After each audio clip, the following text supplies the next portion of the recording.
Sup, noobs? We are your professional casual gamers. And you're listening to Train Noobs.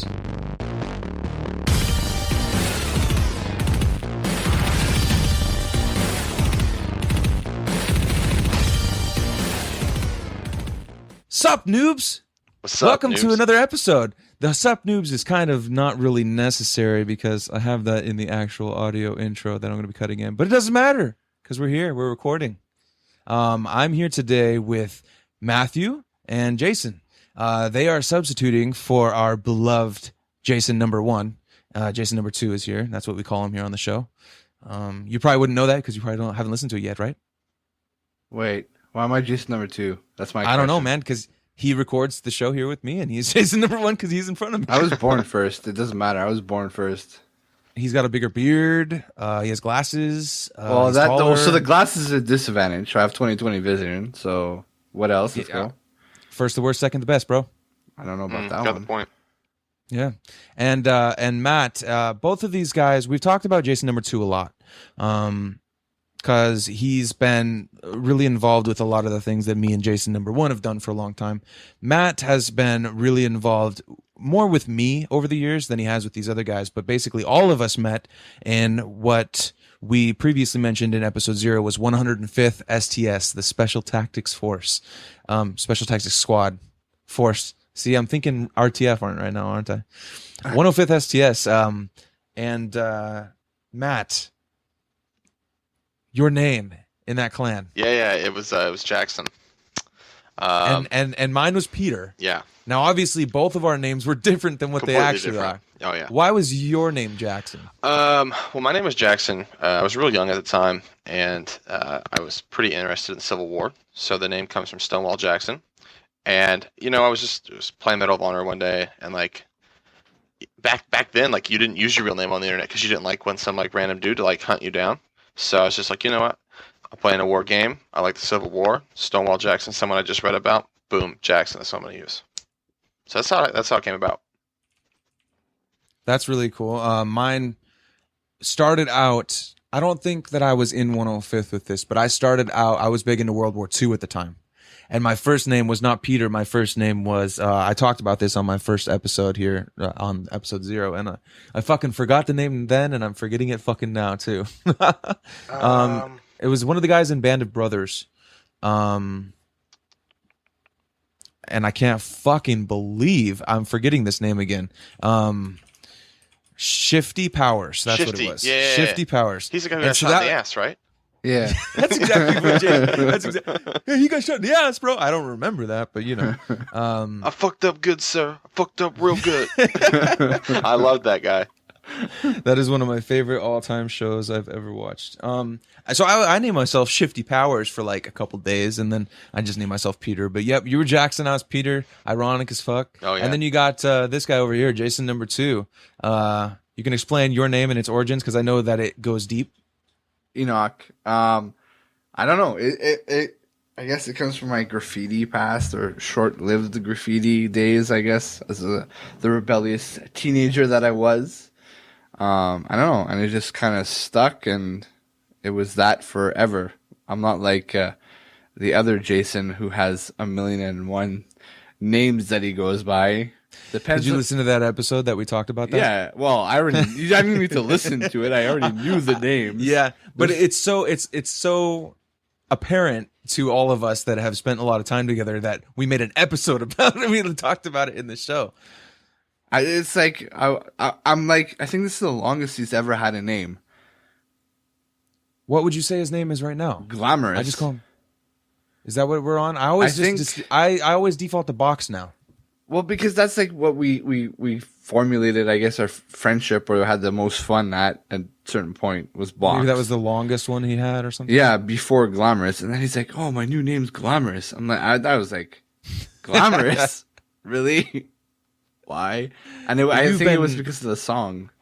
Well, you've been Enoch forever. I haven't changed. The only time I changed my name was when I made the switch from YouTube to Twitch, and when I was playing Minecraft with Jason number 1, I had a Yeti skin, and that was the skin that I used playing Minecraft when we were making our YouTube videos. And then one of the viewers is like, "Wow, let's start the Yeti Nation." So when I went to Twitch and I created my channel and everything, I went with the Yeti Nation on Twitch. So maybe some of the listeners don't know who I am.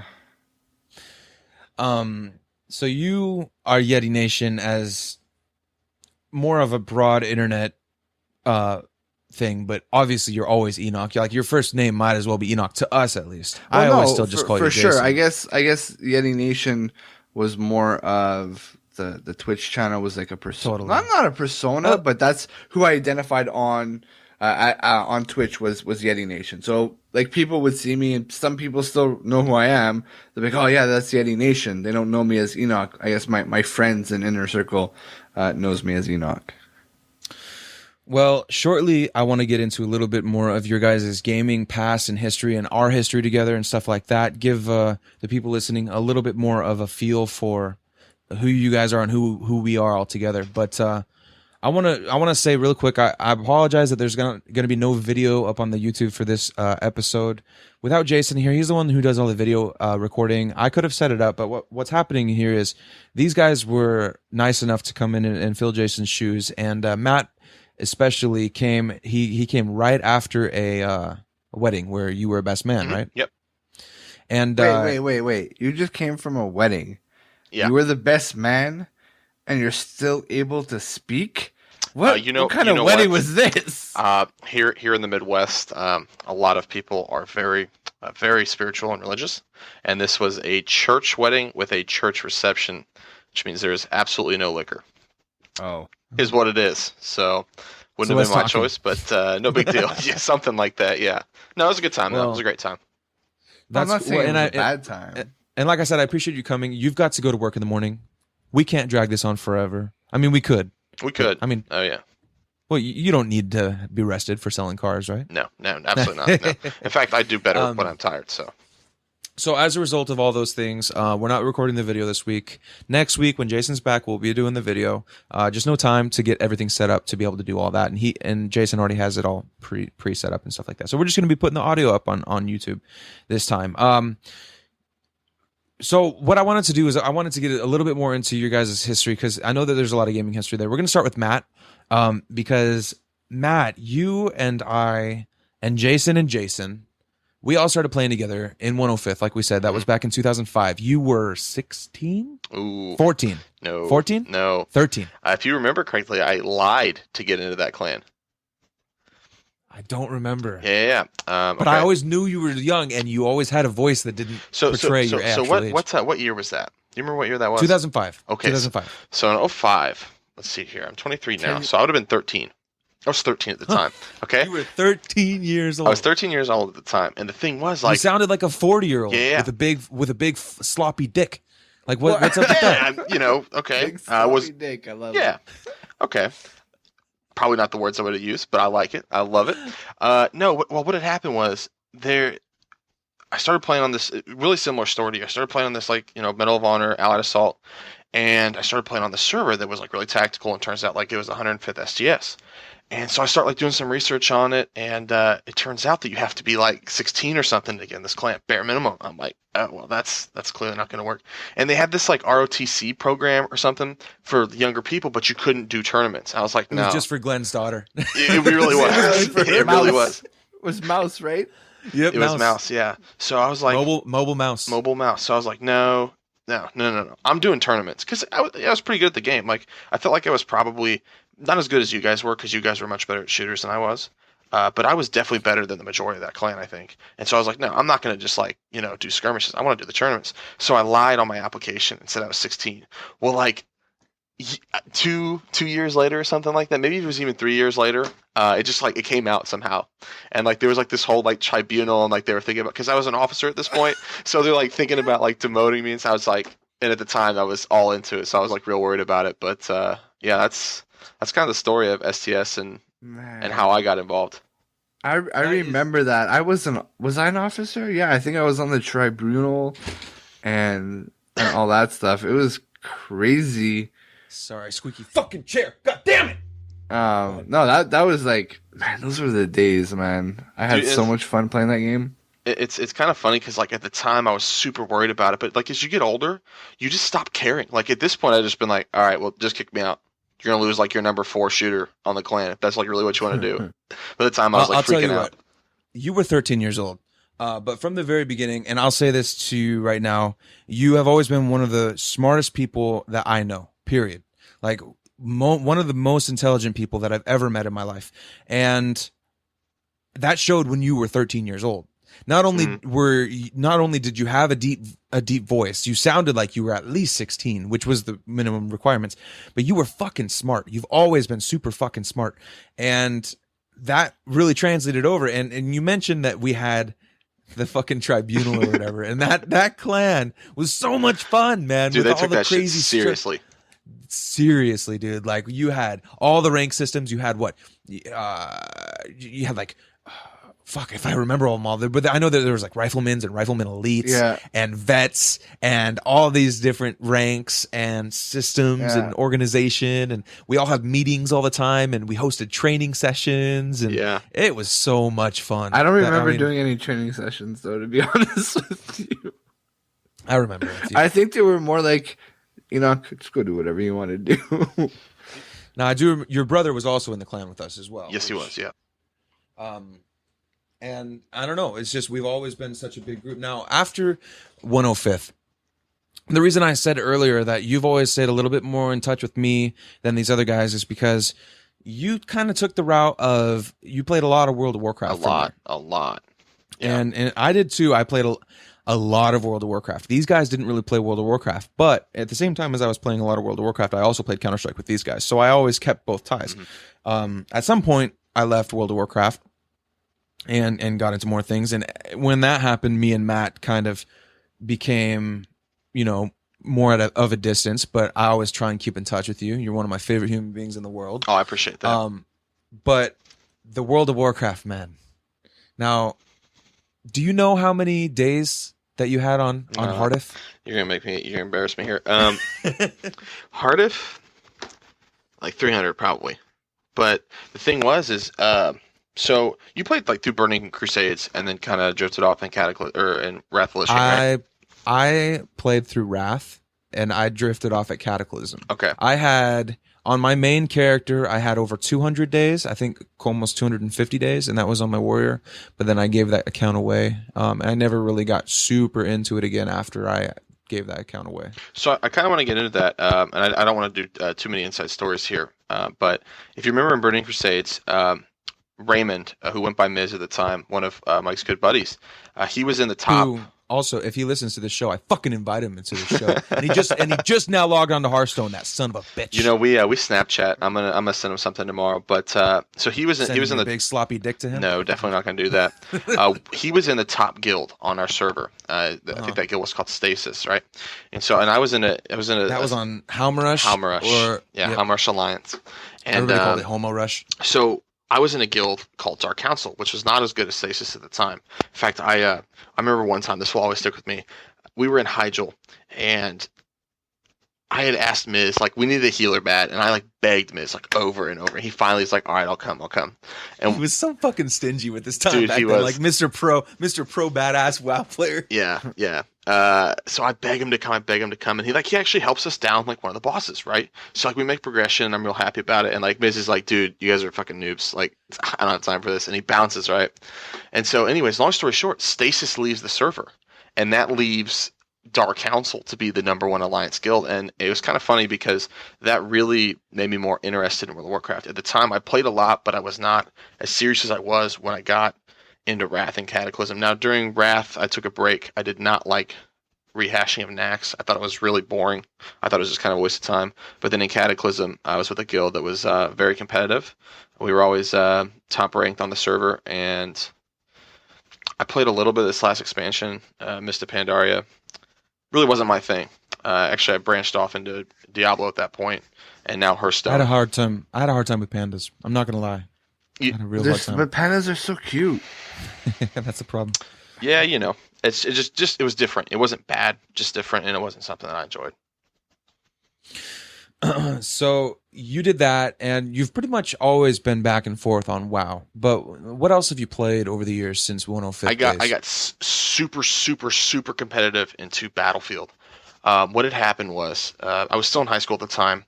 Battlefield 1943 came out for Xbox Live Arcade, and that's like it's kind of obscure because it was a port of Battlefield 1942, but only 3 maps for this arcade version and a little bit more arcade graphics. And I met this guy. I think he still streams. His name was Element 514, and he was a top 100 player on Battlefield servers for the North American servers. And I started playing with him, and me, him, and 2 other people started playing Battlefield Bad Company 2. We got to, again, top 100 rank with that. And then when Battlefield 3 came out, we split ways. I went to Xbox.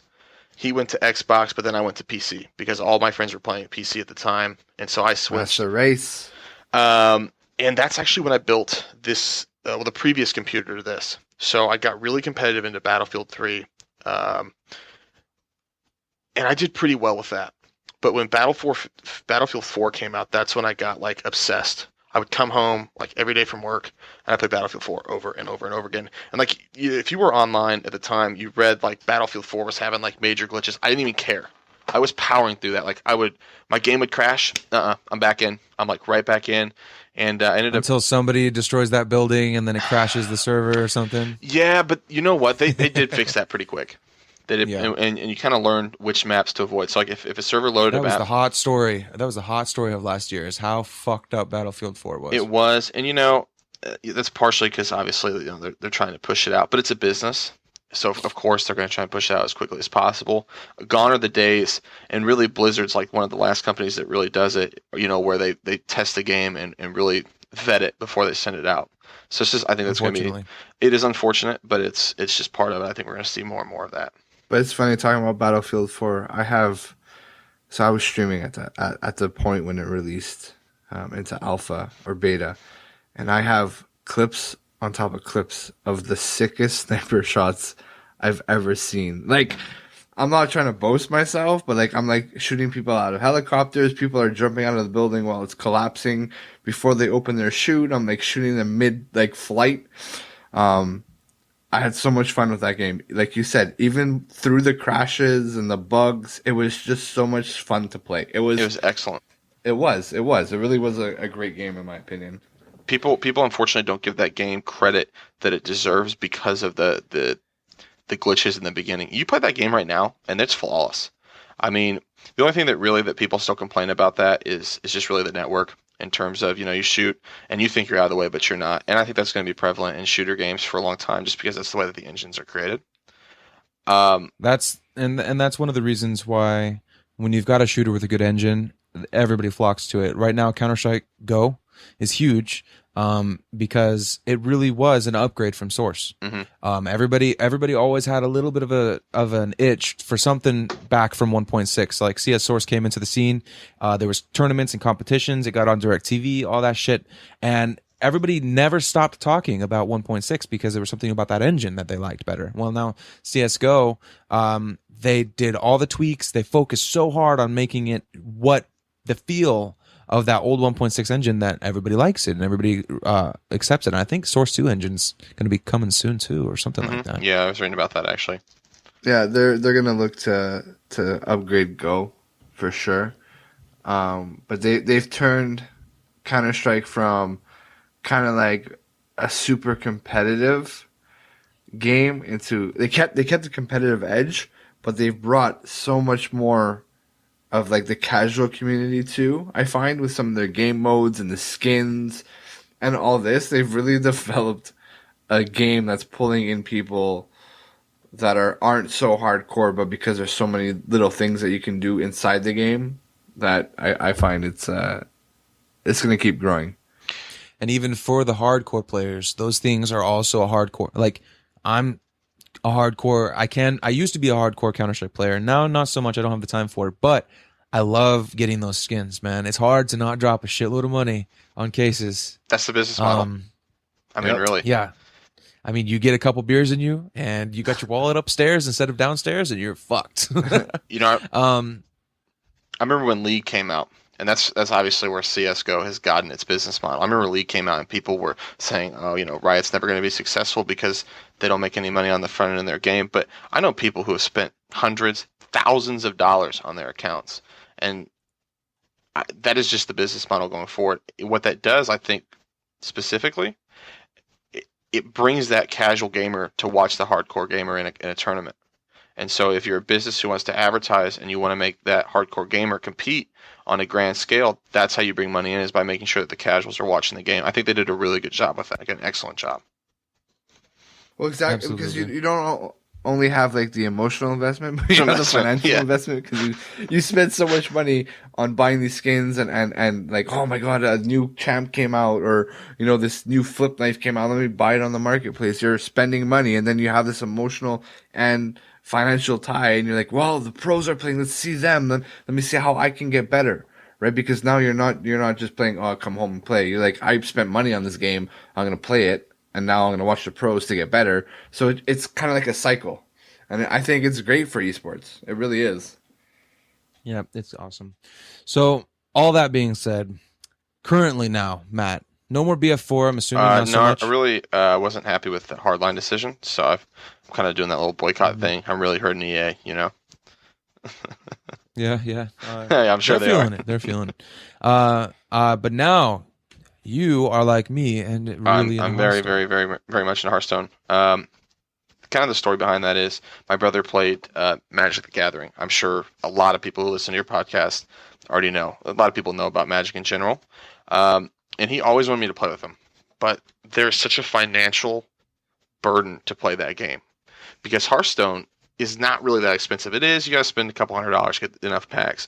But compared to other CCGs. But compared to Magic, I mean, I know guys who have $1,000 decks, $2,000 decks, and it's so hard to be competitive in that game. Whereas Hearthstone, if you put the time in to learn the mechanics, understand the combinations and the synergy of cards, you can become good at the game in 2 or 3 months. There's not a huge learn the meta, learn what your opponent has. Pay attention to what they've played, what they can be playing, all those things. Yep. And that's why a lot of people, last week I had this discussion with Jason where he was telling me about this video that Total Biscuit made, and he called the video Pay to Win for Hearthstone. And we got into this short little tiny semantic argument about pay to win, free to play or pay to win. And at the end of the day, if you can get everything somebody else can get under any circumstances, like no matter what, that consists of a free to play to me. Now that is, I remember back in the day, I used to play this game called, I don't remember what the name was, but it was like a World of Warcraft. It's not pay to win. It's pay to be lazy. It's pay to go. It's pay to go faster. Yeah, that's all it is. Like, if you can get the same stuff just by grinding, then. But my point was that, Trump, Reynad, a couple other guys, they made accounts where they got up to legend. Free to play. With a brand new account, free to play. And they barely had any cards when they got the legendary, just because they knew how to build decks, they knew what their opponent was playing, they knew how to make the correct plays, all of those things. And yeah, they obviously had the time to put into that, but no matter what, you're going to be committing a time investment if you're trying to get to legend. I know you get pretty high ranks, Matt. You're sub 5. That I've gotten to those points before too. I don't have time lately. It's good to have another friend that that is into it as well. And I know Enoch, you've been getting into Hearthstone a lot lately. Well, does it count that I only play when I poop? It counts. It does count. It counts. It does count. Hashtag pooping to legendary. Hey, let's do it. set up some cameras. Well, I think I'm pretty much done with Matt. We can toss him aside now and we can get to you, because your gaming history has always fascinated me. And let's at least, I don't know how far back it goes, but at least to CPL. I want to get back to that. Oh my god! Tell me all about CPL. Why does this haunt me to this day? I love this. Like, if I would have gone to like CPL for like Counter-Strike or Unreal Tournament, all right. I went to CPL for Team Fortress Classic. Hey, you went to CPL, which is the Cyber Athlete Hey. Professional League. Hey, it was in Gaylord, Texas. Gaylord, Texas, Cyber Athlete Professional League. If you don't know what CPL or Cal is, they were the tournaments, the online tournaments, the LAN tournament. It was where the gamers went, and if you were the best of the best, you went to the CPL instead of Cal. Cal was the online. If you were good enough, you went to CPL. This motherfucker went to CPL, So- and it has always been a legend. Okay, but we gotta start. Like, I'm probably gonna date myself here, but I remember the first video game I've ever played was on a Commodore with a like orange screen, and it was you typed code to make a turtle move on the screen. I don't remember the name of the game, but that was like the first video game I ever played, and I played Atari, I played Nintendo, Sega Genesis, Dreamcast, everything. I've literally played every console that's been released. I'm old. Oh my god. No, but so I really got into the competitive scene, and Team Fortress was my initiation to striving to win, to be better at a game. And then from there, I got into Medal of Honor, and that's when I joined the 105th. Literally, like my second day, I think it was, playing Medal of Honor, I ran into Peter, aka Mike, and he's like, "Anyone's looking for a clan?" And I was like, "Oh hell yeah, let's do this! I know what this is all about." And then it was like 105th for a long time. Year. It was about a year, I think, before we started playing Counter-Strike. I looked back at our timelines of when we started our Steam accounts and stuff like that, and it was the end of 2005. So I think it was about a year. I think it was. It felt longer than a year. It was. It did feel longer, huh? It was. We a were lot of so fun. involved. We were so involved on communities and like heads of communities and trainings and just I don't know. Man, I still remember Algiers, that planner. Oh yeah, that planner would just sit in it and just like peek out and snap people all day. My favorite spot was the ledge up across from the Alamo. Yeah, but on the outside of the Alamo. I remember the names, man. Like, and then Stalingrad. Oh my god, dude! When I hear talk about this kind of stuff, I feel a physical feeling in my body like I need to go play. Don't do it. Yeah, like it's terrible. That's exactly what Jason said. Yeah, it's not what it like. We remember it as something, and I want to keep that memory. I know, but I want to relive that memory. But that's the hard part. I remember playing that game and like practicing like the snap shooting, and it's like I wouldn't even see the guy. I would just know the angle, and like I'd peek out and I just pull the trigger. And if there's a guy there, he was dead. What do you think it was about that game? Because I will tell you, I think that of all the games that I had the most raw talent at, that is number one or number two. I would say Counter-Strike Source is hard for me to determine. They're just different. But what do you think it is about that game that was just so that we were so fucking good at? Like, I can't really explain why. Well, I think it was you had to learn how to lead people. You had to shoot ahead of them and stuff like that. Well, I think it wasn't. I think it was the tactical aspect of it because we did play the tactical version. Mm-hmm. So it wasn't so much running and gunning. It was kind of like playing a game of chess to a certain extent and like outthinking your opponent sometimes. Of course, there was the aim and the snap shooting and all that, but it wasn't like you're not running around everywhere. So you're kind of like moving up and like holding an angle, and then somebody else was moving up, holding the angle, and it was like it was tactical. And it was, I don't know, it was so much fun. It was just, I don't know, I spent hours playing that game and just sitting in that goddamn planner. Or the alleyway, man. And then it was funny because I remember playing with everybody and then going on like a public server and doing run and gun, and it was like my KDA was like insane. It was just insane because all these guys did was like run around and spray and pray and hope to kill somebody, and you're just like bink, bink. I remember we all only used bolt action rifles. The German one was the best. Yeah, the Mosin The M1 Nagant was terrible comparable to that. Was it the Mosin Nagant or was it the Matt? Do you remember The what Russian? I remember? The Russian Because there model was is the Mosin, and then Right, that's the Russian one. That's what I was. Oh thinking. yeah, What the the German was what? Did it start with an M? Somebody's I am. googling it. Anyway, so that was, so that was The Mauser. that, and then Mauser. the Mauser. There Mauser. you go. Yeah, the Mauser. The Mosin Nagant was good too. It was all right. It was my least favorite. My least favorite And the was M1 the M1. took the M1 took skill. Believe it or not, that shit was so fucking hard to use. I thought Yeah. it was easier for me to use those bolt action rifles because the Mauser was one shot kill, always. Yeah.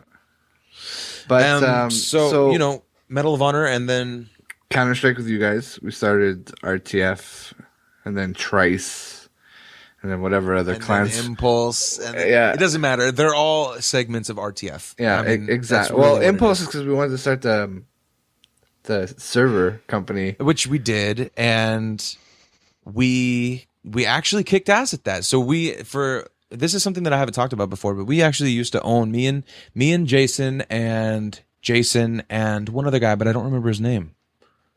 Do you remember that guy who was like the one that would do all the back end coding on? Well, he Linux, didn't own on them. the He servers? just did the coding for us. No, he just did the coding for it. He didn't. I don't remember. We used to own and operate a server hosting business where we hosted servers for Counter-Strike, for Battlefield, for Call of Duty, Day of Defeat.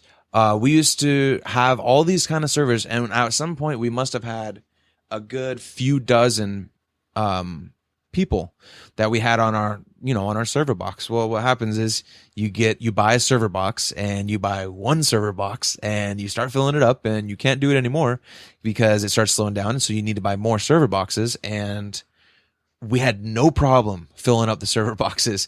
But when it comes to putting up the money for more and more server boxes, that's when it started getting hard. Yeah. And so we had to stop doing what we were doing. But shit, man, I was 16 or 17 years old, and we fucking had this full ass server box of all these damn game servers, and it was so much fun.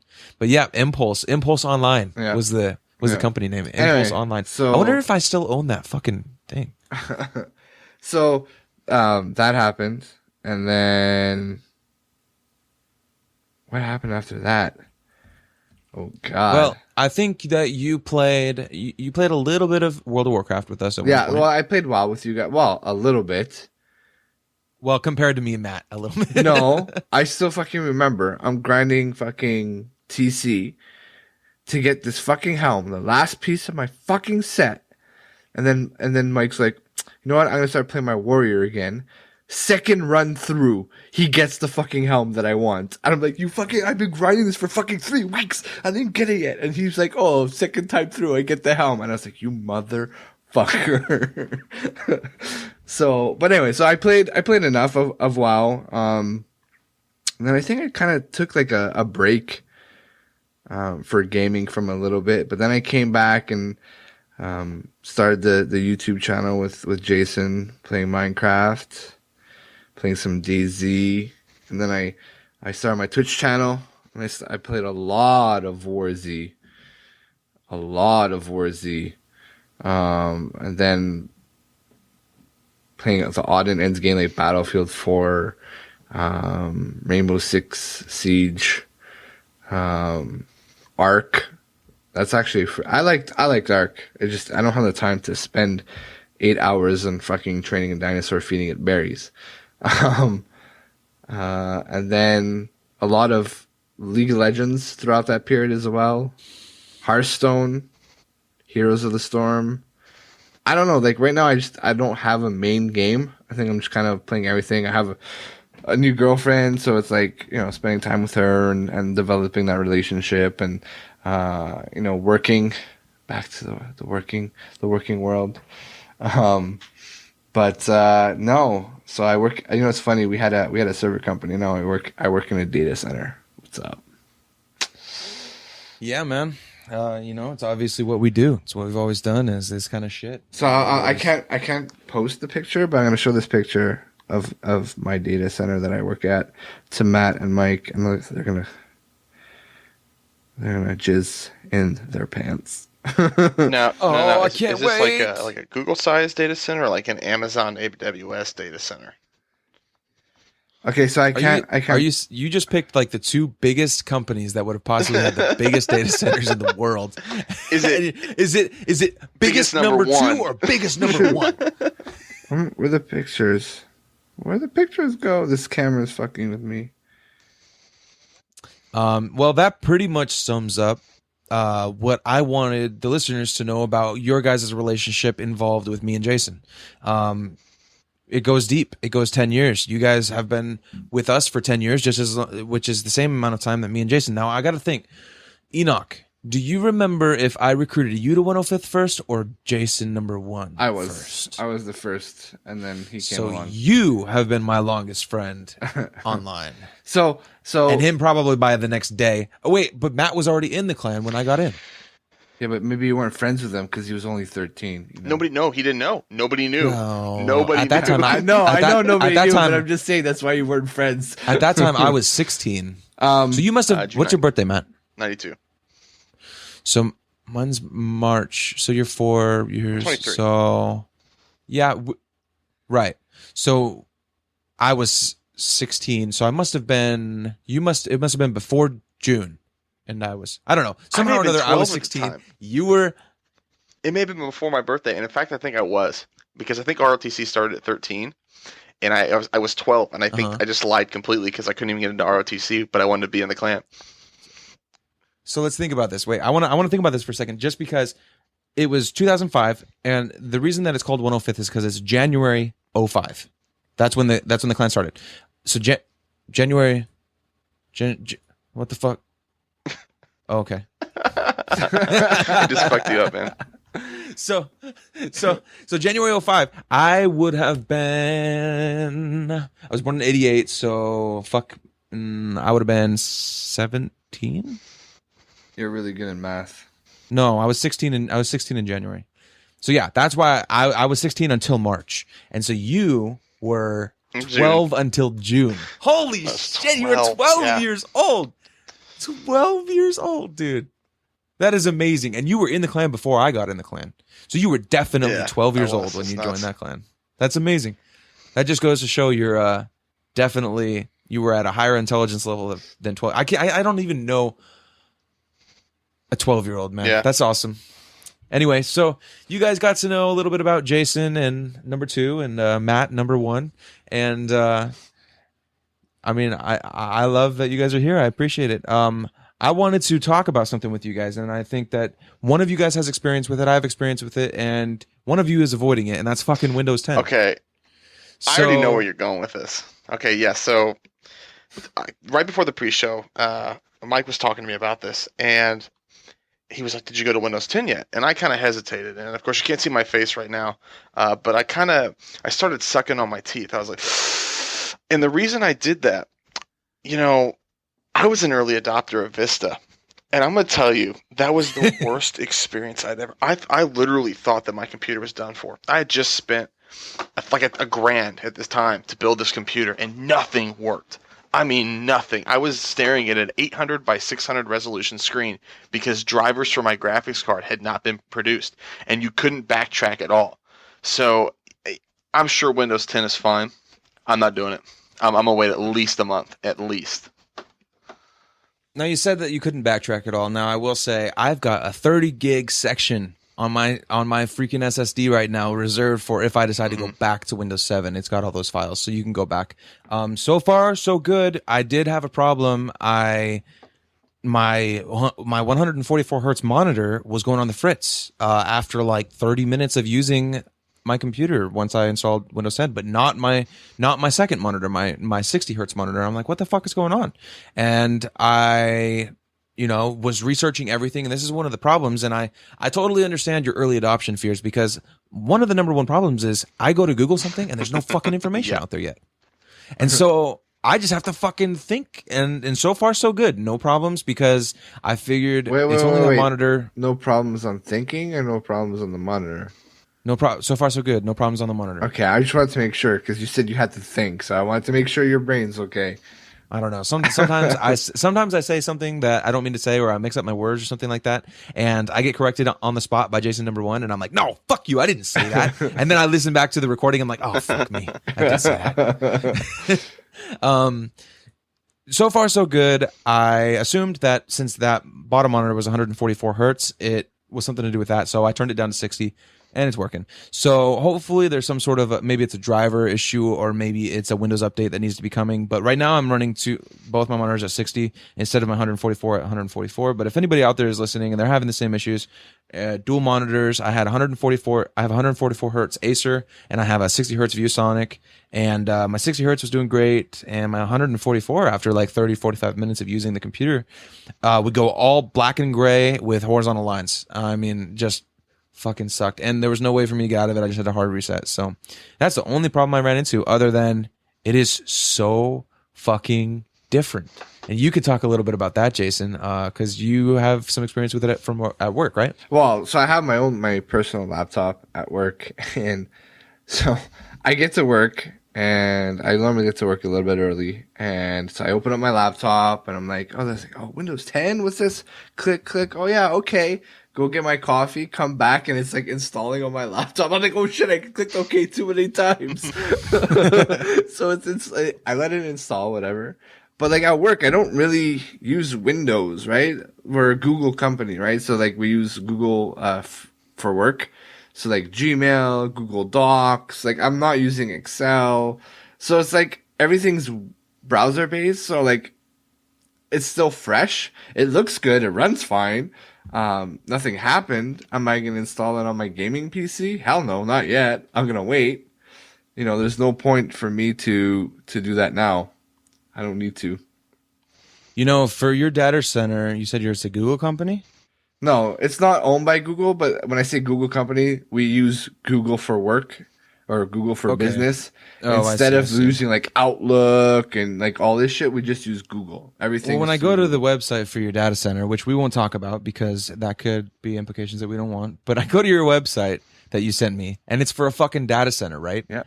How come that image underneath the video link took so fucking long to load, and it's a data center? What image are you talking about? Bro, You have to load up a non-cached version. Bro, in I don't different know. browsers. My shit loads up instantly. What the fuck are you talking about? Because it's cached, bro? motherfucker. That image I'm took gonna test this forever to real quick. load. Bro, What kind of data center are you working at? What kind of data center are you working at, bro? Bro, we do co-location, bro. We don't host shit. We don't have servers. We rent the space and Yeah, the I just power. cleared my cache, and I want to know. Space in the... So what you are is you're a bigger version of Impulse Online. 10 times bigger. But so, 10, so it's funny. you said, have 10 servers? No, you said, so like, are we comparable to like Google and stuff? So we operate almost at the same PUE. So PUE is power usage efficiency. So the power that comes in, what percentage of it gets used. So if the higher the number, the more you're losing. And we're almost on par with Google. So we got a good data center. Good. Yeah, I don't Good. know. Yeah, sure. So Windows 10, I've been enjoying it. Are you overall, can you say whether you like it or not yet, Jason? I think I have to get used to it. Yeah. But it broke my calculator function on my keyboard on my laptop. I was kind of upset about that. Got to upgrade your keyboard there. And Matt, How do you you're not upgrade sure. your keyboard on a laptop? You just got to buy a new one, man. A new laptop? No, new keyboard. Oh, on your laptop. On my I thought you were laptop. talking about your desktop. That's right, because you said you installed it on your... Well, what do you want? You know, I got shit in front of me. I can only focus on so many things at once, right? Only so many lines going in. I'm not like your data center, you know? I don't operate at that kind of efficiency. Oh, we already knew that.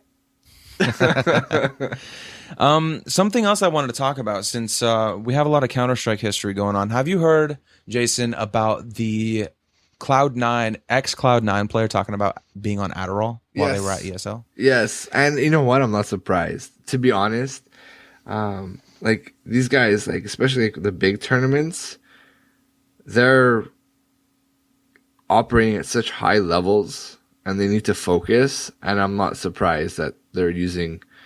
Like I'm just gonna say this now. I bet you there's some StarCraft players out there that use speed, because you know some of those macro speeds, they're what is it, API or whatever, actions per minute. APM. The APMs are way too high. They have to be on speed or something, man. Cocaine or Haven't something. you ever watched Pure Ownage, man? You just got to practice the micro. Nah, bro. I'm just saying. I'm not surprised. if you look at pro athletes, football players and this and that, they're using steroids and enhancement drugs and all this. It was eventually going to spill over into esports. Well, I agree with you. I'm not surprised. I'm extremely disappointed, and I don't know if this is directly as a result, but one of the news topics I wanted to talk about this week, and on that note, we're not going to be talking about too much news this week. We're keeping it short. We're keeping it sweet. We're getting you guys to know some of these guys who are going to be coming on whenever Jason's not around because he's being a fucking loser. And we're just going to have, light news. But one of the things I want to talk about was Nihilum is the team that Semphis, who was talking about that they were taking Adderall when he used to be on Cloud9. Nihilum released their CSGO team this week. So we're talking about not even 2 weeks after he talked about that in public, and now Nihilum no longer has a CSGO team. They parted ways. Yeah. And I don't know. I can't say whether it's directly related. Well, there's a possibility, right? You think about some of these bigger teams where they have massive sponsors backing them. Mm-hmm. Their sponsorship now, their name is associated with that, right? With Adderall, yeah. Well, not with Adderall, but using drug usage and this and that. Right. Like, does Intel want to be associated with that? Does Nvidia want to be associated with that? Does Samsung? Does Asus? And I wouldn't be surprised if it was one of those scenarios where these sponsors come and say, yo, you know that Semphis on your team just talked about how he was using drugs while they were playing video games. You know that the core audience of your game that you're playing is a younger audience. You know that we don't want to support anybody who's going to influence anybody to use drugs. So what are we going to do about this? Because we don't like it. And then Nihilum says, well, fuck you, I guess. We got to get rid of the CSGO team. The CSGO team consisted of Desi, Hiko, Sanks, Semphis, Valens, and Legija? Do you know that player doesn't ring a bell for me? No, but Hiko does. Well, Hiko, Sanks, Semphis, yeah, they all, and Desi, they all, I've heard of all of them. I've watched all of them. I follow the scene with a medium amount of tightness. And all they said is after a mutual agreement, we had to let them go. And, we'll always support them and love them and all that bullshit. I think that they're not going to tell us the real reason. But I find it crazy that shortly after 2 weeks, and I mentioned when this all happened, I told, number one, I said, I'm trying to look around and see what kind of consequences these guys are getting for talking about this, because it's just crazy to me, and it blows my mind, and it breaks my heart, because Counter-Strike is one of my biggest loves. But at the end of the day, it was going to happen. The bigger the prizes get, the more there's on the line. People are going to take more and more risks to try and win. And one of the risks is using illegal drugs. Yep. So, Matt, have you ever used Google Plus? I mean, it's kind of like MySpace. I have an account. I didn't really use it. That's pretty much like everybody, right? Everybody seems to want to use Google Plus, but there's not really a reason to use Google Plus. There's just not really people. It's been talked about for a long time that Google Plus is not going anywhere. It's going to get squashed. Everybody's worried about it. That and a couple other Google projects, and everybody. Okay. All right. Everybody. Well, it was officially announced that Google Plus and YouTube are completely separating ties now. So, Jason, do you utilize YouTube for your VODs, for your streams? I used to. I would just upload directly from Twitch. And then you used to also be involved with VG, with the Minecraft channel and stuff like that. So you had a lot of usage with YouTube and stuff like that. Well, Google Plus was integrated with YouTube, and there was things that you had to use Google Plus for in order to do things on YouTube, and it was really frustrating, and everybody hated that. Well, they're separating that, and it's just another thing that seems to be under the big boot of Google, crushing. Now YouTube has streaming capabilities. Yeah, and I think it has for a long time, but now they're pushing it. Yeah, it's starting to become a lot more prominent. They want to compete with Twitch. Yeah, and I think it's good. Good fucking luck, but I honestly think there has to be a company that comes out that competes with Twitch, because it's unhealthy for everybody if somebody's controlling the market. You know what? You actually say good luck. But I actually think that YouTube has a substantial shot. Because Twitch, if you go on Twitch and you do not have a good internet connection, you're fucked. Like you're not going to be able to view a stream. Whereas YouTube is specifically built to scale. So if you don't have, like, let's say you're in the third world and you like video games, but you have like a 2G or 3G connection, you might still be able to. Wait, how do you know about video games in the third world to start with? That's my question. And also, whether it be YouTube or Twitch, how the fuck could you watch any stream with Really? a 3G connection? No, you used to watch videos on 3G. Really, whether you know it or not. When you started playing video games, let me ask something. What was your internet speed? Do you remember? Because you were on DSL. I was wait, you guys started playing video games on DSL? I had Medal of Honor. What the fuck? 14.4K. Medal of Honor. I had DSL. Yes, you're right. I had DSL with Medal of Honor. DSL, if I remember correctly, it was like 256 kilobits plus. So maybe you that you would download, just bandwidth speed in general. So maybe you had like a really good connection. You had like a megabit per second. Okay. 3G has a much better throughput than that. The issue with 3G is latency. So if you're streaming something, the latency is not a huge deal. So I think that YouTube does a better job of connecting to people that aren't in North America or aren't in Europe, that don't have maybe the most stable internet connection, or maybe rely specifically on their mobile device and don't have a desktop computer. I don't know. I think that just generally, in general, YouTube has a better shot of getting not just the first world watching video games. That's all I'm saying. Well, let's keep in mind what we're talking about too. You mentioned the number 1 and the number 2 data center earlier. Do you remember that? So let's talk about the number 1 and the number 2 streaming services: Twitch and YouTube, or Google and Amazon. It's the same thing. I mean, Twitch has the horsepower with Amazon behind them to be able to do these things. And I've noticed, and I don't know about you guys, I moved recently. I moved in January.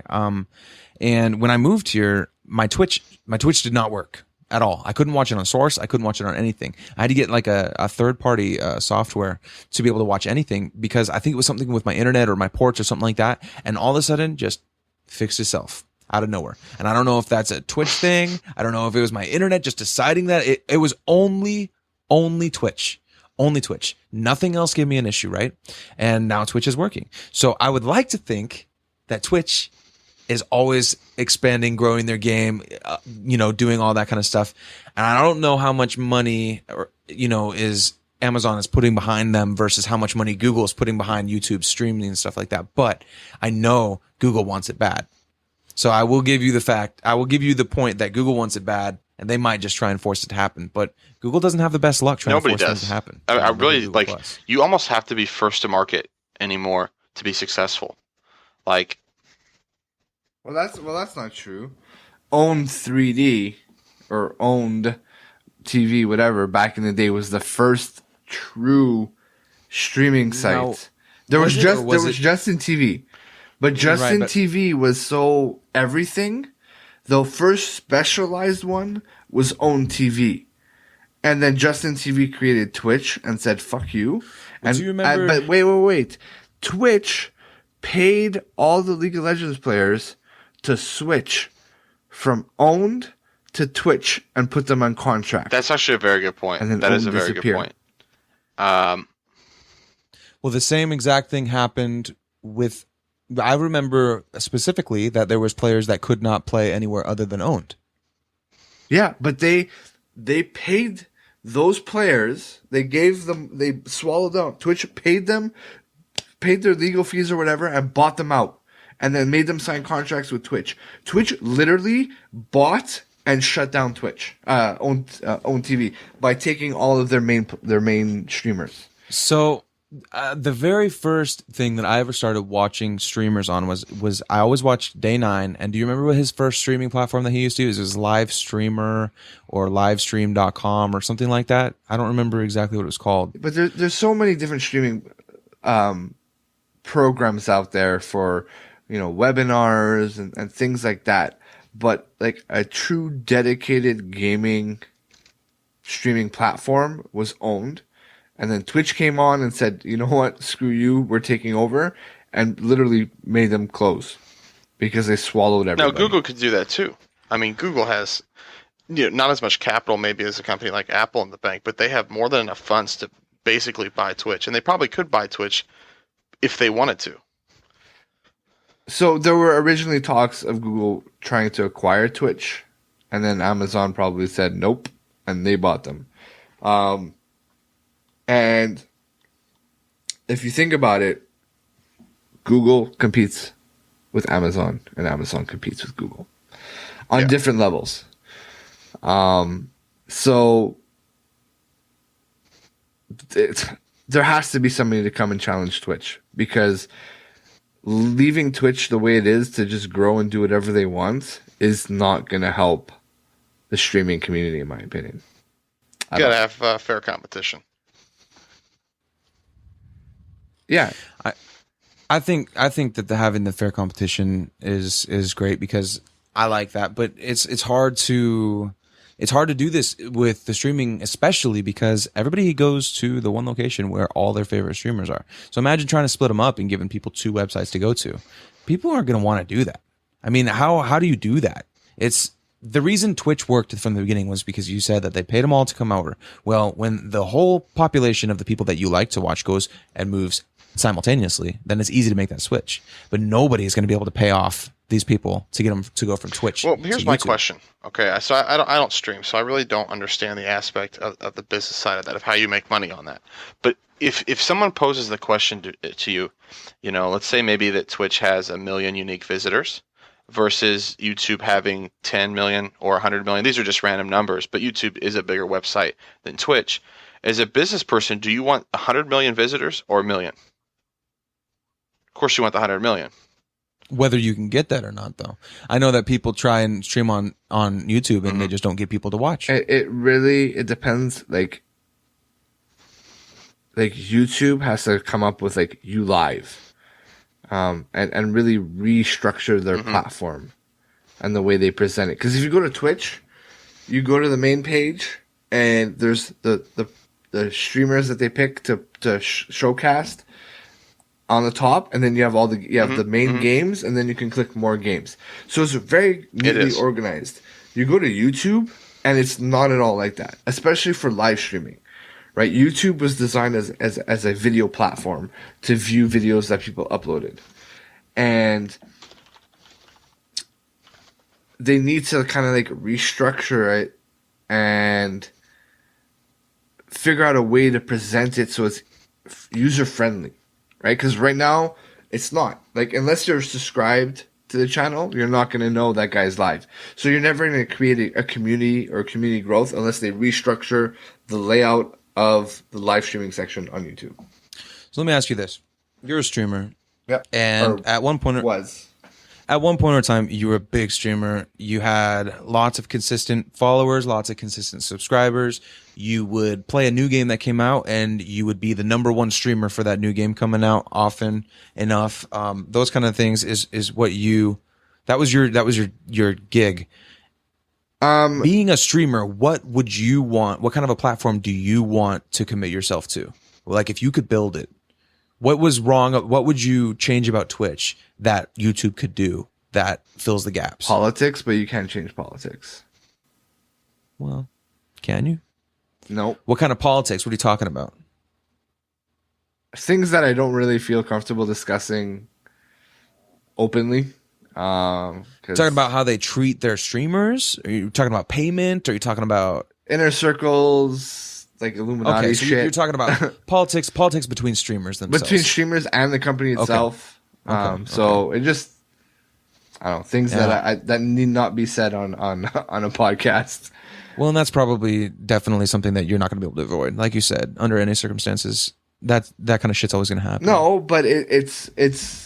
But as far as Twitch has is to be controlled to a certain extent. But so it's like, so when I was streaming and I was popular, I burnt myself out was one of the reasons why I stopped streaming. But when I was streaming, I was one of the larger streamers, I guess you can say, at the beginning of when Twitch was starting to evolve. And, making money from people watching ads, which was minimal. You didn't make that much money off the ads. You really made money off of subscribers and donations. Mm-hmm. Like people who enjoyed watching your stream, they would donate you money. You have to be careful because some people donate you money and then say, "Oh, I didn't authorize that," so they cancel the payment and stuff. But that's how streamers make their money. And then like t-shirts, selling t-shirts and stuff. Like there's streamers out there that make over $100,000 a month. Plain and simple, right? Yeah, I kind of kick myself in the ass a little bit every time. Like, fuck, man, I had a community and everything, and I could have been big. But I was losing that joy. Like, you look at some of these streamers, they stream 7 days a week. I like my weekends.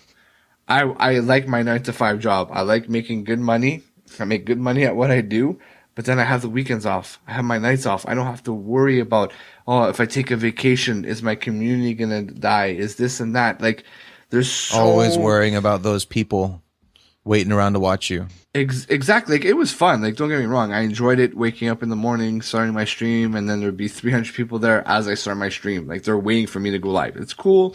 It was fun. Get up to 1,000 people, make some money at it and stuff. It was fun, but you literally had to like babysit your Twitch channel.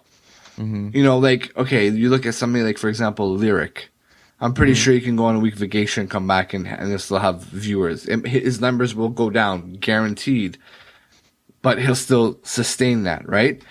But it's like, do I want to worry about that? Do I want to have to be like, shit, man, I got to stream. I have to be there 7 days a week until I grow my community. Then maybe I can take a day off. Maybe I can take 2 days off max. It's like so much involved in streaming. It's not just sitting in front of your computer and playing a video game. Like, I would literally stream 10 hours and then do like 4 to 6 hours of behind the scene work for my stream. So I was doing 16-hour days.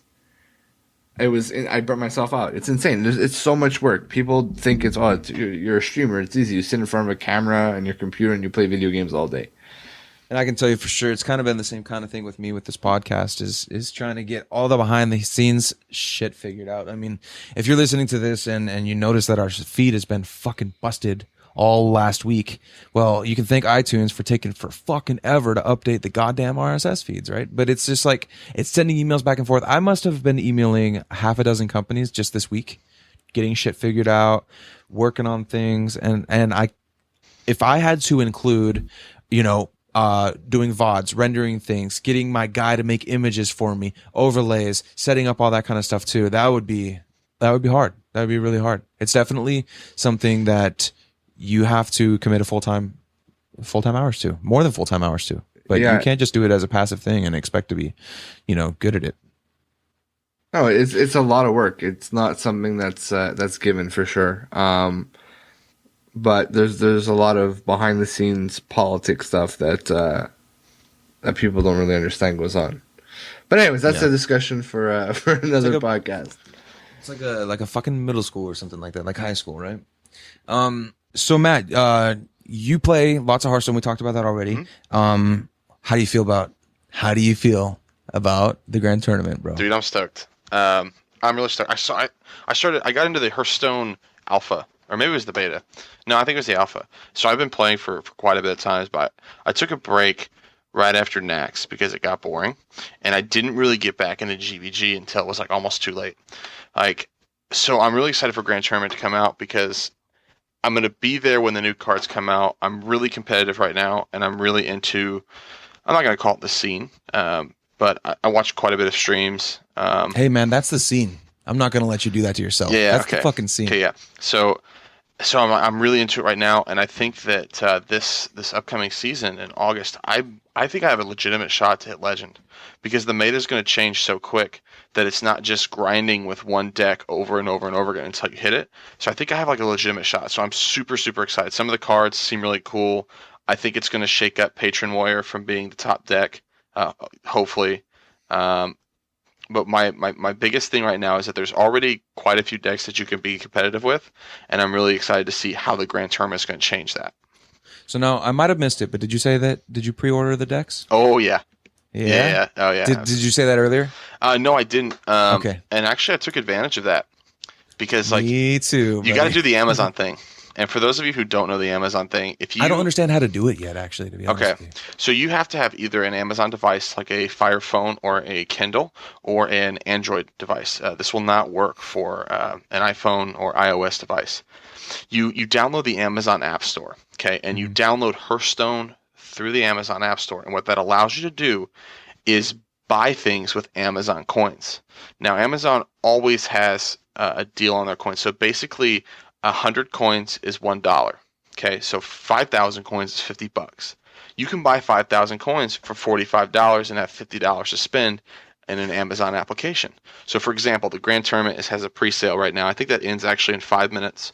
So, of course, anyone listening to this is pretty much screwed. Man. But it takes. Blizzard usually operates on Pacific Coast. Oh, that's true. That's true. So maybe you maybe have an hour or two. What you do is right now you get 50 packs for $50. If you buy it through Amazon, you get 50 packs for $45. But what Amazon does to encourage people to do this is they give you a percentage of your coins back after the transaction. So right now, if you buy 50 packs for $45 through Amazon with the coins, you get 1,000 coins back. So you basically bought 50 packs for $35. You can spend the $1,000. Yeah, you could spend the $1,000 on more card packs, or what I would suggest you do if you guys do this, you need to save the coins, because what Amazon doesn't tell you is that you're likely in a state that Amazon operates at, and you have to pay tax on your purchase, which means you have to buy more coins because you cannot buy them in an incremental amount. You either buy them in 500, 1,000, 2,500, or 5,000. So keep that in mind when you do that. But it is a good deal. Fucking bullshit. It is. But because of the coins they give you back, it's still cheaper. So if you're looking for a cheaper Unless you way, live in Oregon and you don't have sales tax. but Mike, you should actually include the link to Amazon, because Amazon actually gives you a step-by-step on how to do this. It's advertised on their website of how to buy more Hearthstone packs for less money. So for anybody who's really into it. Yeah, if you could show me where that is, and I'll put that up in the show notes. Now you're making me want to spend $45. You should. And I do have I now. don't play enough Hearthstone to justify spending $45. Have you guys ever gotten emails? Hey, get your $20 Amazon App Store credit. Have you ever gotten that? No, before? I haven't. Okay, I've gotten that twice. And I downloaded the Amazon App Store, and I couldn't figure out how the fuck to use my Amazon App Store credit. I was trying to buy Great, cards. now there's two Michael McGreens up there. Dude, yeah, someone fished your account. Oh wait, you might want to bleep that. I said your last name. What are we talking about? No, my last name's out there. It's fine. What are we talking about? Fine. What? There's two me's? No. He's Maybe saying they the stole email your that you got identity. was just like they fished your identity. Oh, it might have been one of my other email accounts. I don't know, but I used my phone with Amazon App Store. But I do we have a Fire tablet for my daughter, and I don't know. Maybe I could figure it out. But it doesn't run Hearthstone. But it's too late. I already spent 50. So I was like, dude, I just got to get those packs, man. I cannot wait. Do you know the exact day that those packs become available? It says in August, I but think tomorrow. August 1st. There's no date. You make a very good point, and I just assumed because I was Okay, hopeful. fuck you guys. But How do I buy this shit? No, it's $50, dude. You don't even buy it just because we're talking about it. Bro, Silly $50 goose. is peanuts, bro. If you want my advice, if you Wait, want cards, price shown is in US dollars. Yo, Uh-oh. fuck this shit. Uh-oh. The So Canadian dollar is so we- fucking. oh, we were that's talking about right. this before the stream. Canadian dollars are all messed up. Invest in Canadian dollars, everybody.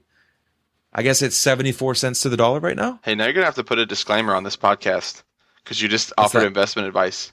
There you go. Yeah, so you're gonna have That's to put like a alright. disclaimer that like you're not responsible for any trades. Disclaimer: That happen. if you want to become rich, listen to me. No disclaimer to protect Mike here. You don't take any of this as investment advice. Yeah. So yeah, I'm super excited. How do you feel about the new Inspire FX? You know what? I haven't had time this week. It's been busy with the wedding and everything, and I've been trying to help plan that, but I haven't had time to watch any of the stream. So the only information I have on the cards are from like Hearthstone.com, like the 2 articles that they posted. Did you watch any of the Fireside Gathering? No. where they announced it? Unfortunately, I didn't have time. But for the Inspire effects that I saw, I thought it was pretty cool. Specifically, I think it adds that constant effect, because right now the big ones, of course, Battle Cry and Death Rattle, like it does it once and that's it. Okay, and you have some cards like Manatide Totem that are kind of like that, where it does it turn by turn. Rag. Yeah, because there is effect-based cards. So you've got Emperor Thorson, or you've got the Master Swordsmith, or you've got the Blood Imp, things that will affect every single turn. And then you've got things like in Patron Warrior, you've got the Frothing Berserker that will affect every single time. So you've got some of those effects, but I think I understand what you're saying, whereas Inspire is just something that you can, it's not just going to be like Death Rattle where it happens in one occurrence and once. So you're saying you can utilize it a little bit more and create a game that's a little bit more dynamic as a result. Is that kind of what you're getting at? Pretty much, yeah. Yeah, I'm excited for it too. The cards that I saw, I'm really excited to play for sure. And not only is the Inspire affix really exciting, but just the cards that they're introducing are inventive and different. And not only is Inspire cool, I think, but just the cards in general are cool. And I'm hoping that, and I mentioned this before, that I'm hoping that this expansion is not quite like Goblins versus Gnomes, where when they released Goblins versus Gnomes, they showed some really cool cards. Everybody was really stoked. And then the rest of them were pretty much shitty, right? Yeah. And there's only really, I think that I heard somebody had went through all the cards and said there's like a handful of the Goblins versus Gnomes cards that get used. And if you go and look at Naxxramas, or if you go look at Black Hawk Mountain, those cards that came out the adventures, they like all get used. There are decks that are based Naxxramas. around it. Exactly. Yeah. And like, because that's where you get Patron from, is Black Rock Mountain, and you got Sludge Belchers and stuff from Naxxramas. Those cards are absolute 100% staples. Way more worth spending $20 on those than spending $20 on decks for sure. Absolutely. But like I said, what I'm really hoping for is that they don't put in so many shitty cards. And did you follow that conversation where Ben Brode was defending shitty cards? Yes and no. I understand why he's defending it, but as a Hearthstone player, it's kind of bullshit. And I find it hard to swallow that you have to put shitty cards in the game. Honestly, like who was it that he was arguing with? It was Crip. Yeah. Yeah, it was Which Crip. is a bad decision, because Crip truly understands the game. That's why he's good at Arena. He understands the game. And it's a bad decision to try and get into a tech argument with Crip. I agree. He's smart. He knows the game in and out. That's why he does all of the casting and stuff like that lately. But Ben Brode is no slouch as far as intelligence goes. Not. And his argument was well put. But I think that anybody that's smart enough can see that his argument is from a business standpoint. It's not from a player standpoint. They have to do that because they got to get 132 cards out. And you really think that they can have. And he also said, no matter what, there's going to be worse cards than the best cards. That's and true. that makes sense. But the problem is that you're making unplayable cards. And I think that was the issue that you can't play really. Blood Imp. It's a trash card. Or Magma Rager. And he was defending Magma Rager as if there wasn't Magma Rager, without Magma Rager, every other card gets worse, because every card is better than Magma Rager. So there's got to be that variable there. And I'm just thinking, well, you can't play Magma Rager, so what's the point of having it in the game when it's unplayable, right? It contradicts Blizzard's whole game design theme. Okay, they changed World of Warcraft talents so that it wasn't just you remember you had to go down like a certain branch or you weren't competitive. So they changed the talents.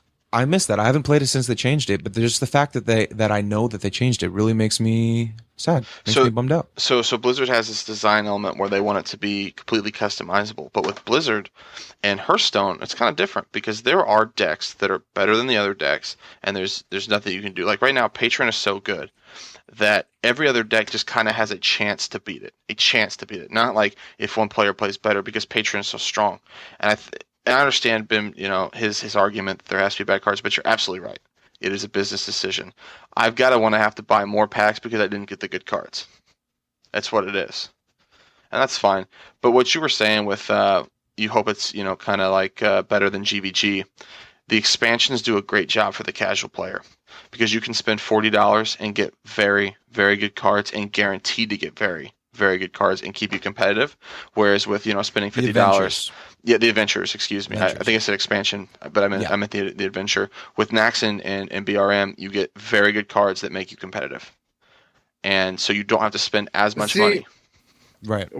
Why should you have to spend money to be competitive? Period. You don't. Well, you don't have to spend money can to get grind the into gold. Nax. You can buy them with gold too.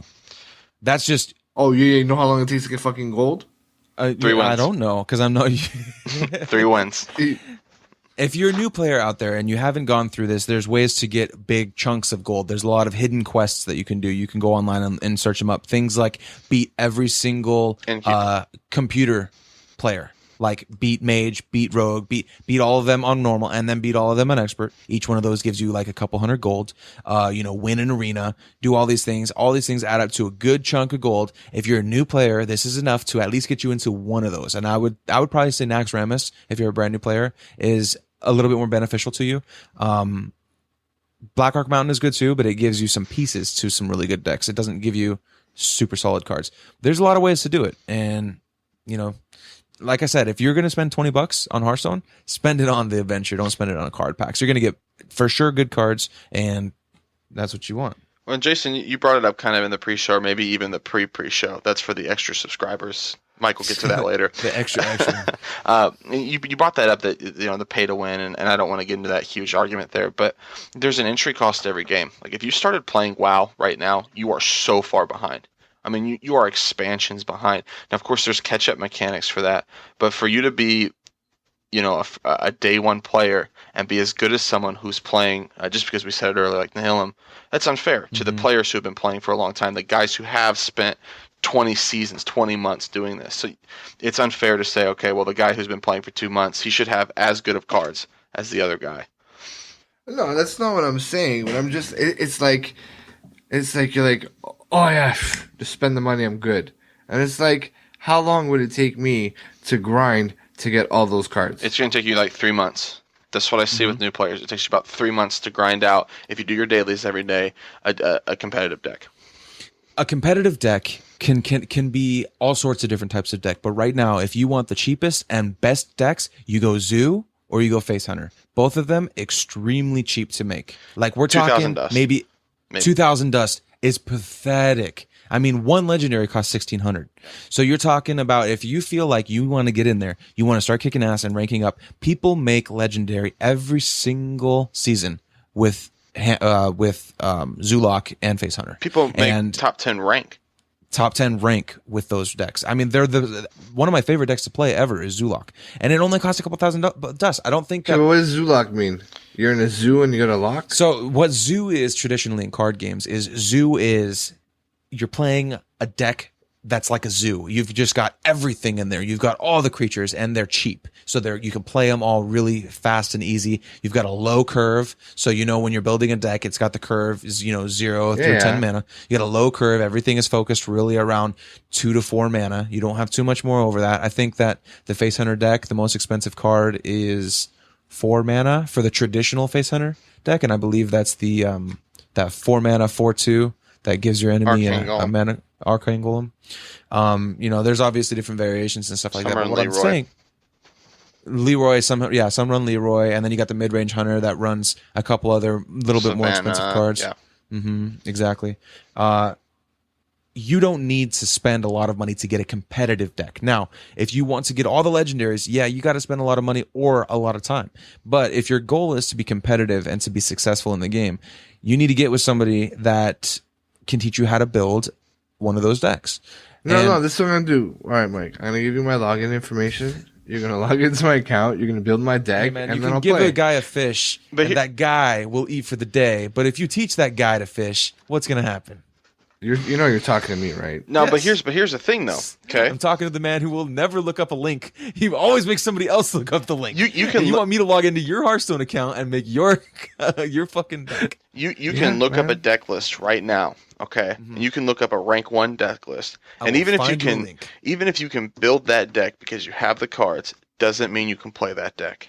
There are people who I play against who are playing Patron at rank 5 who are some of the worst players I've ever seen in my life. They make bad trades, okay, whether that's trading creatures at the wrong time or trading the wrong creatures for the other wrong creature, or they're using removal spells that they need to save. It is all about how you play those cards, not about the cards that you have. That's why I like Hearthstone, because everybody wants to think when they start, I don't have the cards to play this game. You don't have the skill to play this game. Hearthstone is a very skill-based game. There is some RNG. No, I agree. It's skill based. It's like, trust me. At the beginning, I was always like, I had no idea. Like, I played Magic, but it's a little bit I different. remember the beginning when you first started playing. All you could say was "fuck taunts, man, fuck taunts. Ah, I hate taunts. Oh, fuck Ascension Shieldmaster, fuck taunts." That's all I ever heard. And then from like you. Sinjin's like terrible. I mean, well, let's.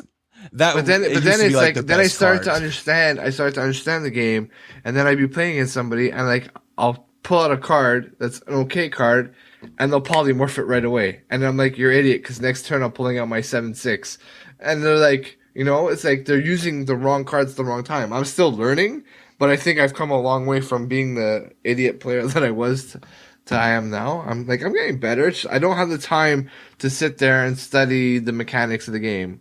Like, I literally been playing. The only reason I've been playing a lot is because I got a new phone, the LG G4, and I've been playing it on my phone. Go to the washroom, lay on the pooping to couch, legendary. wake up in the Hashtag morning. pooping to legendary. I'll poop to legendary. Let's go. Somebody build my I'm deck. happy to see you play it. And from the beginning, I've played this. I've got in like the second wave of beta invites. I don't know, Matt, if you got into beta. I've played it for. I think it's almost been a couple years now. You said 20 months. So yeah, And it may not be 20 months. It's getting close, I think. 20 seasons. I think we're like I'm season not sure 16 or 17 right now. it's been a long time. We're approaching 2 years. And Wait, can I play while we do this podcast? That's my question. well, Matt's got to go to bed pretty soon. We're going to be wrapping it up soon enough. But I can't stop talking about Hearthstone. So let me finish talking about Hearthstone.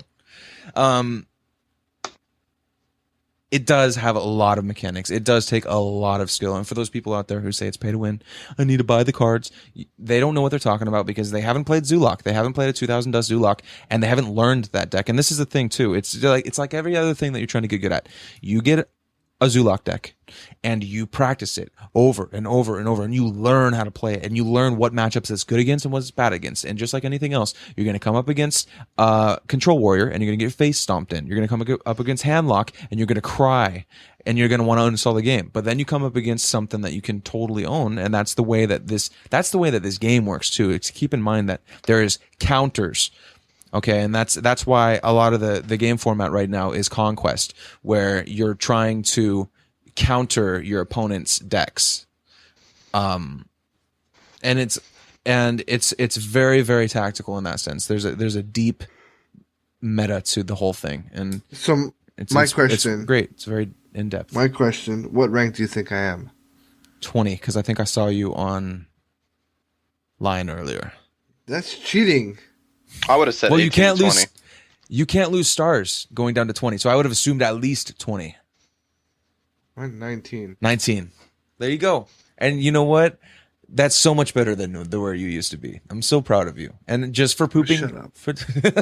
that's a lot. Hey, that's a lot of pooping time right there. Here, You have to be pooping a lot to get to that rank. if you actually start to play the game competitive, here are the plateaus that you're going to hit, okay? You're going to get to 15, okay? And then you're going to hit a plateau. And you're like, what the fuck's going on? I don't have enough cards. I can't do this. And you're going to start watching like a streamer who plays your deck. And you're going to start seeing mistakes that you make. You're like, would Trump have done this? Would Crip have done this? No, they wouldn't. They would have done this. And you'll get to 10. And then once you get to 10, you're like, all right, I'm on my way. And you'll read like, oh man, if I'm ranked 10, I'm like top 10% of players in the world now, or at least in the North America servers. And once you get past 10, you start to really realize like, holy shit, I'm close to legendary. I could do this. If I grind enough games, statistically, this deck that I'm playing wins 60% of the time, I'll make it. So you just kind of have to keep your head down with Hearthstone and continue to grind out games because you do get better each game. And you kind of learn like... Oh, no, for sure. What I like to do, and I don't know if you do this, Matt, but when I watch a streamer, some of my favorite streamers to watch is I love watching Strife Crow. I love watching Tides. Wait. Crowfish. Did you guys say Sinjin's a bad card? Sinjin is a bad card Senjin's a now. good card. Senjin is a good card, but it doesn't go in very many decks anymore, and I think that's what you're getting at, Matt. It's not really played anymore, especially since... Fuck, man. That's what I just got from my fucking deck. I just popped. It's a good card. You want to play it if you have it, if you have nothing better. It's You're making me there dumb myself are now. better 4-drops, and realistically, Right. if you're going to play a taunt, play the 5-drop Sludge Belcher because there's so much more value to it. And that's what he's getting at was that, and that's what I was saying. Sludge Belcher replaced Sen'jin Shieldmaster. But if you remember, before Nax Randoms came out, Sen'jin Shieldmaster was in great. every single deck. Now everybody plays piloted or not. What Piloted the fuck Shredder is is the a great 4-drop. piloted Shredder? Everybody plays that, so they don't have room for the Sen'jin Shieldmaster. What But about Lord of the Arena? no, Like, this guy just fireballed my Sen'jin. you're literally playing in the middle of a podcast. Well, that's probably a good move, Fireball in this engine. You know, he's got to get past you. He's got to hit your face. And I just played, let's see, Mogu Shan, the Warden. Yeah, that's Man, I wish I was at rank 18 again. Like, I would just. Bro, but you have to think, I made this deck when I started playing, and I haven't changed it since. Oh, dude, you got to constantly change it. You got to tweak your deck. Bro, you're talking to the laziest guy you've ever met. So what I was saying before I forget, because I don't want to forget, and I don't know if you do this, Matt, but when I watch streamers, I watch them play, I see what kind of cards they have, and I audibly say what I would do if I was them. I say I will play the Flame Imp right on this turn, and then they always do something different, and I'm like, fuck, I really don't and have the same kind of grasp as they do. And that's because there's so many different nuances to it. But for those of you out there listening that like to play Hearthstone a lot, that is one of the number one tips that I've always heard is watch a streamer and pretend that you are going to play his hand and see if you get it right. And it's like basically like, they don't always get their plays right, but they usually say when they misplay. And it's a lot of fun for me to do that. And Stripecore is actually really good at telling you when he's misplayed. He's one of the first guys to admit it. He will do that. So will Tides. You know, so I don't know. I love Hearthstone, man. It's just it gets me right now. It's by far my favorite game for sure right now. Yeah, it is my main game. I'm glad to hear it because I've been needing, like I said, a reason to play, and if I've got people actually playing it, I've got people to show up and play with. So, last question before we wrap up this podcast. How do you feel about Tavern Brawl, and are you disappointed that it was not tournament mode? I don't care about Tavern Brawl at all. It's a free card pack a week. Tavern Brawl is going to be fantastic when you can challenge your friends to do it, and you're all sitting around at the coffee shop, or you're all sitting around at the equivalent of what is Friday Night Magic for Hearthstone to just shoot the shit and just kind of play around. But there's absolutely now you can play with your friends. Yeah. Okay, but you just meant when you're with your friends in person, that's when it will be fun. Yeah. Okay, because you can set up that hilarious combo. You can, what was that one with the bananas? Where like people were that like, one was fun. That one was fun, and people were like chaining it with like Lord Walker Cho to mill people. And so like that's fun, but it's not competitive. And that's what Hearthstone is to me. It's just like Magic is. It's just like most trading card games is. That game is supposed to be competitive. It's supposed to say, I beat you. You want a rematch, or are you done playing Victory. it? Yeah. So I hear where you're coming from, and I agree. And I will say though, the Tavern Brawls really disappointed me. And when it came out, I was just feeling like, what the hell, man? Catering to the casuals. We saw this for years, you and me, going through World of Warcraft, where all the different expansions coming out, all the different updates, every single time they were shaving off some of that hardcore cheese and they were putting on some of the fucking casual cheese, and it was really fucking frustrating. And it just that's when I left World of Warcraft was Catalysm pre-Cata when they fucking changed everything. I was like, I'm done playing this game. They made it so easy. They completely changed the mechanics of the game, and I was like, I don't even want to play this game anymore. And so Tavern Brawl bummed me out for that reason. But I will say, Jason's at the LAN, and we played some Tavern Brawl together, and we laughed, man. We had a good time. It's all portals right now. Have you played it yet this week? No, I need to. All portals, and it's a lot of fun, dude. It's when you get some crazy shit going on. No. I thought I had played it this week. I thought it. Didn't they revert the Rag and Nefarian? They brought that back? Yeah, I thought they brought. Hold on. No, I'm bringing it up. I thought last week was the Sunwell one where you start at 10 mana. It was, yeah. And this week is Too Many Portals is what it's called, something like that. And they better not bring back the Rag and Nefarian one because that was everybody's most hated one. I just played it. Like it may have been Tuesday, or Wednesday when I just played it. I mean, like I didn't play it today because I haven't been on Hearthstone. Well, today unless I don't know the weeks. Do you know what day they switch over? Whoa, Tuesday. dude, the Windows 10 calendar, when you click on that, is totally It is different. too many portals. And it says I already have a win, but I have not played. So there was an issue. There was something wonky going on there because I played Nefarian Rag, and I was pissed because I was like, we're already doing this again? I hated it. I hated it. That was that was the worst one, dude. And you know what? That was the very first one that they came out with. It was. And everybody was like, this fucking sucks, dude. That fucking sucked. I just found a hated glitch. it so much. I'm gonna get on Twitter later. go talk about it. Well, you guys, I had a really fun time talking to you guys. I did too, man. It was terrible. What are you talking about? Not only did we get the opportunity to catch up, but I got some work done in the meantime of catching up with you guys because I had to make the podcast. So, and I appreciate that these guys, I sent out a message to 3 different individuals saying, hey, Jason's not going to be here next week.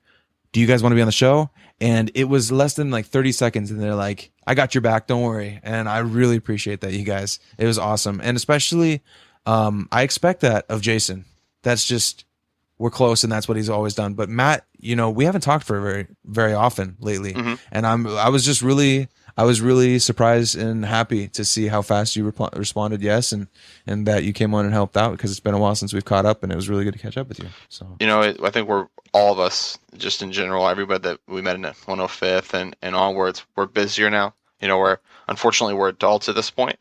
But fuck. But hey, what are you talking? I was an adult, bro. I wasn't 12. All right? I was 12.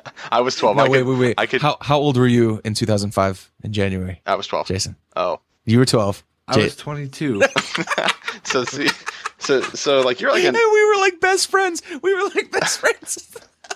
So, well, I don't think I was as close of a friend. Well, I was real good friends with Matt. I was 16. It just cracks me up, man. It's just to think about all of that. I don't know. There's 2 things I want to say before I go. Well, 3 things. One, obviously, thank you for having me on, man. It's been a blast, and I will wish you the best success with this. And I don't have enough time to get into this, but we were talking about Hearthstone, and something reminded me. You were talking about scraping, some of the hardcore stuff off. You know what game never did that? EverQuest. That shit was hard, 100% all the time. That was the most unforgiving game I've ever played. But it still is, dude. I went back and tried to play it 2-3 years ago. Dude, went back and tried to play terrible. it. It's so hard, dude. And it's so terrible. It's just like I made the same mistakes that I made playing that game when I was 11. so yeah, but yeah. So man, thank you very much for having us on. It's been a blast.